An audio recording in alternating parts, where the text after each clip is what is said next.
बिस्मिल्लाहिर्रहमानिर्रहीम।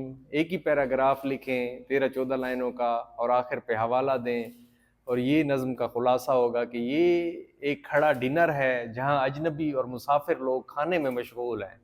यूं बेतहाशा और बेतरतीबी से खा रहे हैं जैसे आज़ाद और भूखे ऊँट होते हैं। कुछ मेज़ पर इस तरह सवार होते हैं कि दूसरों को जगह ही ना मिले, और कुछ निहायत ही शान से उधार समझ कर खा रहे होते हैं।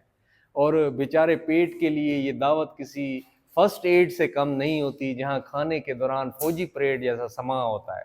शायर खुद भी वहाँ मदऊ है और खाने की कोशिश करता है।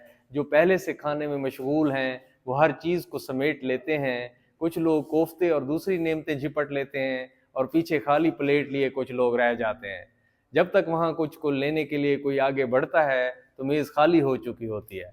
अब सिर्फ फातिहा का वक्त रह जाता है। वो खाने के लिए मुर्ग की एक टांग उठाना चाहता है, मगर वो पहले ही उसको कोई और ले भागता है। शायर की किस्मत जागी जागी तो सही, मगर कुछ देर लगी उसको जागने में। वो कबाब उठाने की कोशिश करता रहा, और किसी के जो है ना धागा लिपट गया, धागा लिपटा हुआ निकलता है। वो हैरान है कि ये डिनर है या कोई ऐसी आजमाइश, न जिसका कोई सर है न कोई पैर। एक तरफ खवातीन की मेज़ अलग ही है जहाँ गुफ्तगू का शोर है। शायर एक गोशे में सहमा खड़ा है, इंतज़ार में है कि सब हटें, वो नान का एक टुकड़ा उठा सके। मगर यहाँ मुर्ग व माही सिर्फ उनके लिए हैं, और वो खुद एक ऐसा शख्स है जो कम तवज्जही के सितम का शिकार हो चुका है।